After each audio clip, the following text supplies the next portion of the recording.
Hello friends, आपका स्वागत है हमारे चैनल लाइक स्टडी 09 पर, जिससे हो जाएगा आपको अपनी पढ़ाई से प्यार। चलिए शुरू करते हैं आज के टॉपिक से, जो है नेहरू रिपोर्ट, जो कब आई थी 1928 में। अब इसके आने का क्या रीज़न था, तो अब बात करते हैं हम 24 नवंबर 1927 की, जब भारत के सचिव लॉर्ड बर्किनहर्ड ने जो है चैलेंज दिया इंडियंस को कि भाई एक ऐसा फेडरल कॉन्स्टिट्यूशन बनाओ जिसे सब पार्टी एक्सेप्ट करे। तो सब में कौन, अप्रॉक्सीमेटली 70% जो पार्टी मेंबर्स हैं या पार्टीज़ हैं वो इसको एक्सेप्ट कर ले। तो एक ऐसा फेडरल कॉन्स्टिट्यूशन बनाओ, क्योंकि जो लॉर्ड बर्किनहर्ड थे, इनका मानना था कि भारतीयों के पास एकता भी नहीं है और भारतीयों में इतनी समझ ही नहीं है कि वो एक ऐसा कॉन्स्टिट्यूशन फ्रेम कर पाए, इसीलिए हमें उनके लिए कॉन्स्टिट्यूशन फ्रेम करना पड़ेगा। तो ये चैलेंज दिया। अब इस चैलेंज को पूरा करने के लिए 28 फरवरी 1928 में दिल्ली में एक सर्वदलीय बैठक बुलाई जाती है कि भाई चलो अब एक फेडरल कॉन्स्टिट्यूशन का फॉर्म किया जाएगा, जिसमें तकरीबन 29 राजनीतिक पार्टियों ने भाग लिया। पर अब ये प्रयास जो था वो सफल नहीं रहा। भाई ऑब्वियसली बात है, जब इतनी सारी पार्टीज़ जो हैं आके बैठ के डिसीजन करेंगे तो भाई डिफरेंट व्यूज़ निकल के आएंगे। तो एक्सेप्ट करना और एक पर्टिकुलर डिसीजन पे आना बहुत मुश्किल होगा। इसीलिए अब जो है सेकेंड अटैम्प्ट किया गया, क्योंकि फर्स्ट अटैम्प्ट फेल रहा।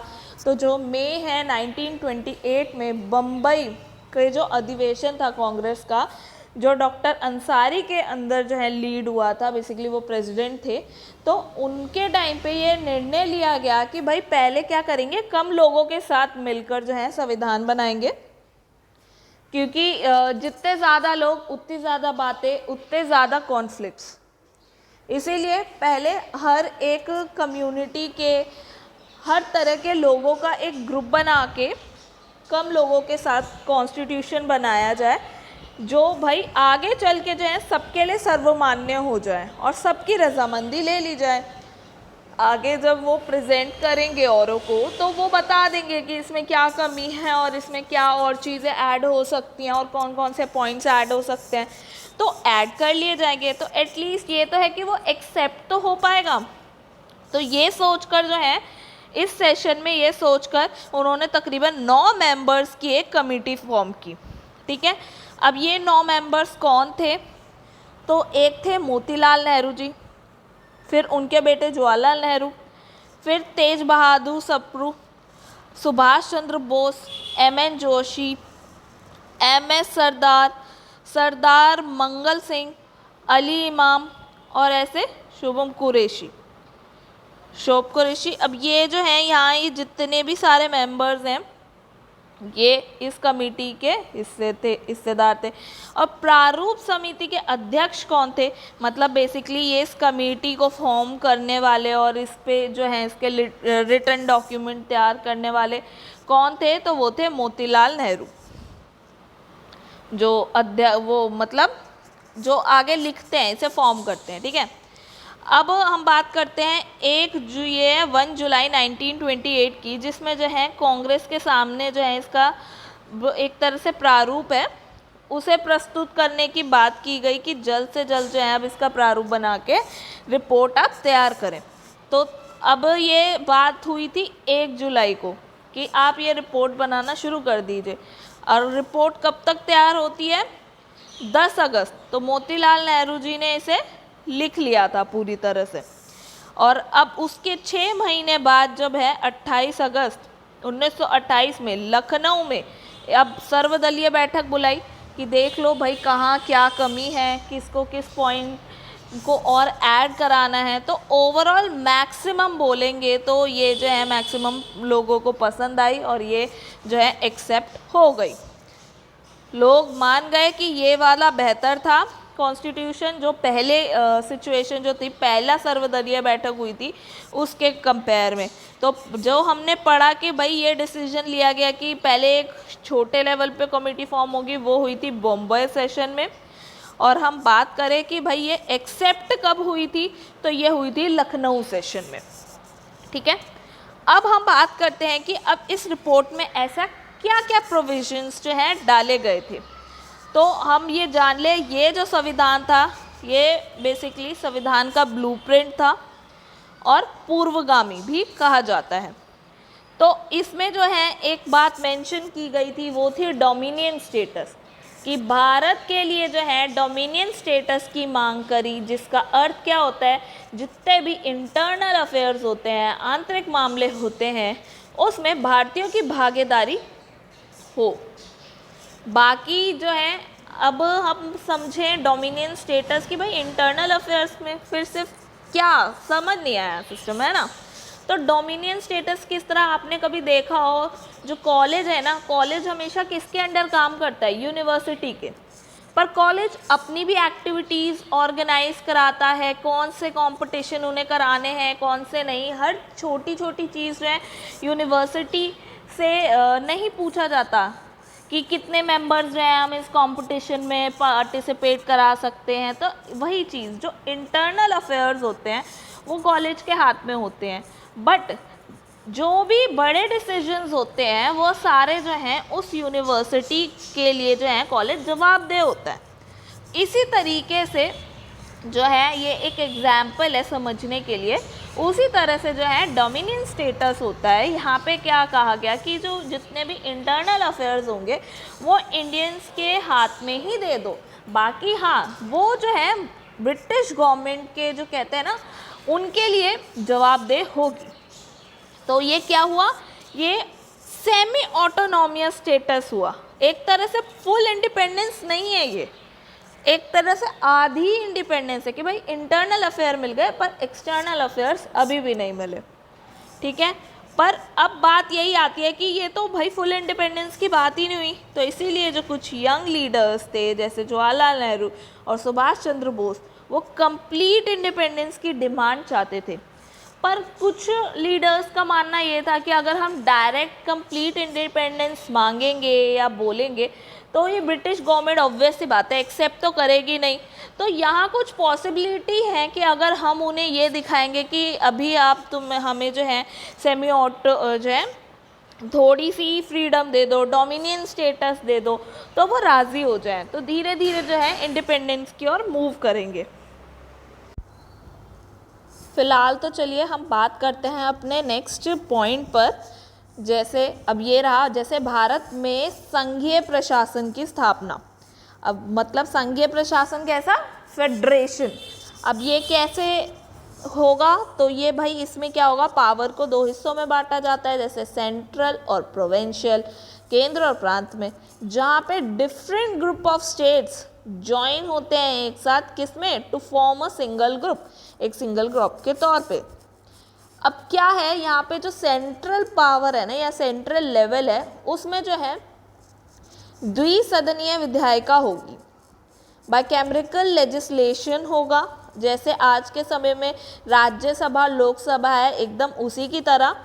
बट फ़र्क इतना है कि ये सिस्टम पहले भी बोला गया, बस कि यहाँ का जो मंत्रिमंडल है ना वहाँ पे भारतीय नेता होंगे, और वो जो है लेजिस्लेचर जो था उसके लिए जवाबदेही जो होना था वो हिसाब थोड़ा हटेगा, क्योंकि अब जो है भारतीय नेता होंगे, वो ही अब सारा जो है कंट्रोल देखेंगे और उस चीज़ के लिए फिर जवाबदेही करेंगे। तो अब क्या बात हुई यहाँ पे सेंट्रल में, क्या खास बात हुई, जो भी यूनिटरी और रेजिडुअरी पावर है, बेसिकली क्या पावर, कि भाई अगर मान लो कि कोई टॉपिक है, कोई सब्जेक्ट है जिस पे बहस हो रही है, बातचीत हो रही है, वाद विवाद हो रहा है, तो उसमें एंड फैसला जो कह लीजिए या फाइनल डिसीजन किसका होगा, क्योंकि भाई सबके ओपिनियन बहुत डिफरेंट होंगे पर एक रिजल्ट पे तो आना है ना। अब जैसे न्यायालय में भी एक न्यायाधीश होता है कि भाई एंड फैसला वो बताएगा, सुप्रीम कोर्ट आपको फाइनल आंसर करेगी, तो वो कौन करेगा, तो उसकी जो पावर है वो किसको दी गई, सेंट्रल लेवल को दी गई। यहाँ पे ये क्लियर किया गया, जहाँ जिसका क्रिटिसिज्म कौन कर रहे थे, जिन्ना, क्यों, वो चाहते थे ये पावर जो है प्रोविंशियल लेवल पर मिले, प्रांतों को मिले, ना कि केंद्र को मिले, ठीक है।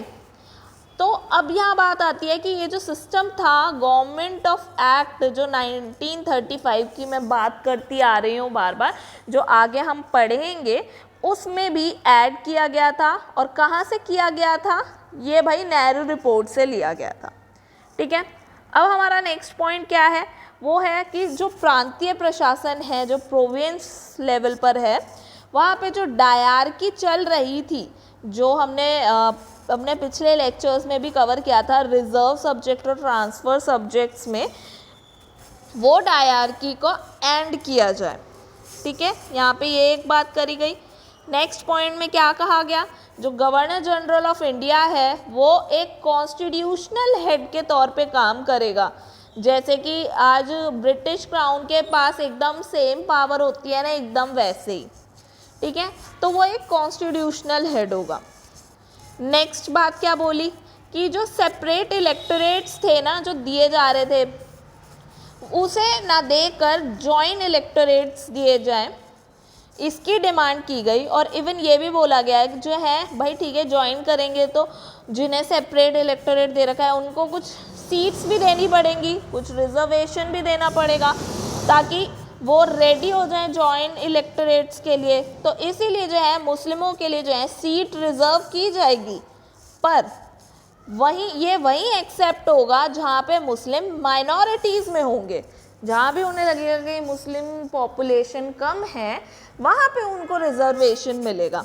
अब जैसे पंजाब और बंगाल में उस समय पे जो है मुस्लिम मेजॉरिटी में थे, माइनॉरिटीज़ नहीं थे, तो वहाँ पे सीट रिजर्वेशन नहीं दिया जाएगा। ये बात जो है इस पॉइंट में बोली गई। आगे क्या बोला गया? जो नागरिकता है, सिटीजनशिप, उसकी डेफिनेशन इन्होंने यहाँ पर दी। और इसकी डेफिनेशन देते हुए इन्होंने 19 फंडामेंटल राइट्स उनके बारे में जो है बताया, जिनमें से कुछ इम्पॉर्टेंट या बेसिकली कुछ जो मेजर इसमें मेंशन थे वो ये थे: equal right for women, right to form union, adult franchise, no interfere of religion in affair of states. ठीक है, अब ओवरऑल हमने बात की 19 में से भी जो 10 थे वो आज के आधुनिक भारत के संविधान में शामिल हैं। तो अब आप ये देख लीजिए, इवन ये जो है आगे हम जो एक्ट आने वाला है, गवर्नमेंट ऑफ इंडिया एक्ट 1935, जिसे हम कहते हैं काफ़ी इम्पॉर्टेंट है, जो आज के हमारे करंट इंस्टीट्यूशन जो है, कॉन्स्टिट्यूशन जो है, उसमें इसके काफ़ी सारे प्रोविजंस लिए गए हैं। बट फिर भी ये चीज़ें हैं ना, ये राइट, फंडामेंटल राइट्स, ये इसमें मेंशन नहीं किए गए थे, पर हमारे संविधान में डाले गए हैं। तो कहाँ से लिए गए हैं? ये नेहरू रिपोर्ट से लिए गए हैं। अब आगे क्या बात हुई? इसी तरह जो है सुप्रीम कोर्ट की स्थापना की डिमांड की गई, जिसमें उसका अधिकार किसके पास होगा? वो संसद के पास होगा। ठीक है, नेक्स्ट जो है वयस्क मताधिकार के लिए वोट देने के लिए एज क्या रखी गई? 21 ईयर। ये एलिजिबिलिटी क्राइटेरिया बनाया गया। और नेक्स्ट कि भाई बॉम्बे से जो है सिंध को अलग करके गठित किया जाए। और नेक्स्ट था भाषा के आधार पर प्रांतों का गठन किया जाए। ठीक है, भाषा के आधार पे, कोई धर्म के आधार पर नहीं। और ये भी ध्यान दिया जाए कि भाई देशी रजवाड़े वहाँ पे कौन है, कैसे हिसाब, उनका भी ध्यान रखते हुए ही जो है भाषा के आधार पे और देशी रजवाड़ों का ध्यान रखते हुए ही प्रांतों का गठन हो। ठीक है, तो हमने ये 10 पॉइंट्स कवर किए, जो मोस्ट इम्पॉर्टेंट पॉइंट्स थे इस नेहरू रिपोर्ट के, जो उसकी एक तरह से आप समरी समझ सकते हो, वो समरी थी। तो एट द एंड क्या होता है, इसमें अब जितने भी फीचर्स थे ऑलमोस्ट इंडियन लीडर्स को सही लगे, समझ में आ गए। इसीलिए जब कलकत्ता का सेशन हुआ तो दिसंबर 1928 में उन्होंने जो है नेहरू रिपोर्ट को एक्सेप्ट करा, किस मेजॉरिटी वोट्स के साथ।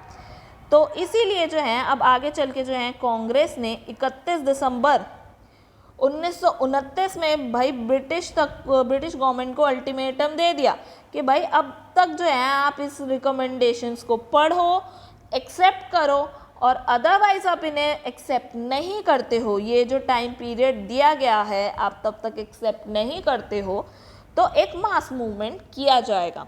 जैसे पहले नॉन कॉपरेशन मूवमेंट किया गया था, वैसे ही एक और मूवमेंट किया जाएगा। तो इतने समय तक क्या गवर्नमेंट एक्सेप्ट करती है? नहीं, ब्रिटिश गवर्नमेंट इतनी लिबरल थी ही नहीं जो इतने लिबरल प्रोविजंस को एक्सेप्ट कर ले, इसीलिए उन्होंने ये प्रोविजंस एक्सेप्ट किए नहीं। तो अब इसके बाद क्या लॉन्च होगा, कौन सा मूवमेंट लॉन्च होगा? पहले ही नॉन कोऑपरेशन मूवमेंट लॉन्च हो चुका था, अब इसके बाद में जो है सिविल डिसोबीडिएंट मूवमेंट लॉन्च होगा। ठीक है, अब हमने ये तो बात कर ली कि इस रिपोर्ट के अंदर क्या था, कौन से रिकमेंडेशंस थे, ये क्यों बनाई गई, और फाइनली जब इसे एक्सेप्ट नहीं किया जाता तो एक मास मूवमेंट लॉन्च किया जाता है। अब हम बात करते हैं कि इसका क्रिटिसिज्म किस किस ने किया। जैसे नेहरू जी ने हमने देखा, जवाहरलाल नेहरू और सुभाष चंद्र बोस का नाम हमने ऊपर ही देखा था कि भाई क्यों नहीं उन्हें एक्सेप्ट था, क्योंकि वो पूर्ण स्वराज की मांग कर रहे थे। इसी वजह से उन्होंने कांग्रेस से उस समय इस्तीफा दिया और अप्रैल 1928 में जवाहरलाल नेहरू और सुभाष चंद्र बोस ने जो है इंडिपेंडेंस फॉर इंडियन लीग को जो है फॉर्म किया। ये पूरी कंप्लीट इंडिपेंडेंस की मांग कर रही थी, जिसके प्रेसिडेंट कौन थे? एस श्रीनिवासा लेयंगर। ठीक है, अब वही 1928 में साथ में सुभाष चंद्र बोस ने भी जो है ऑल इंडियन यूथ कांग्रेस या लीग की फॉर्मेशन की, जिसके प्रेसिडेंट थे जवाहरलाल नेहरू, और ये थी फर्स्ट नेशनल यूथ ऑर्गेनाइजेशन, ये यूथ के लिए थी स्पेशली। अब ये तो हमने दो पर्टिकुलर आइडेंटिटीज़ की बात की, ऐसे दो लीडर्स की बात की जो इसको उस हिसाब से एक्सेप्ट नहीं कर पा रहे थे, कहीं ना कहीं किसी ना किसी पॉइंट पर क्रिटिसाइज़ कर रहे थे। उसी तरह और भी कई लोग थे, जैसे मुस्लिम लीग, हिंदू महासभा, सिख कम्युनिस्ट।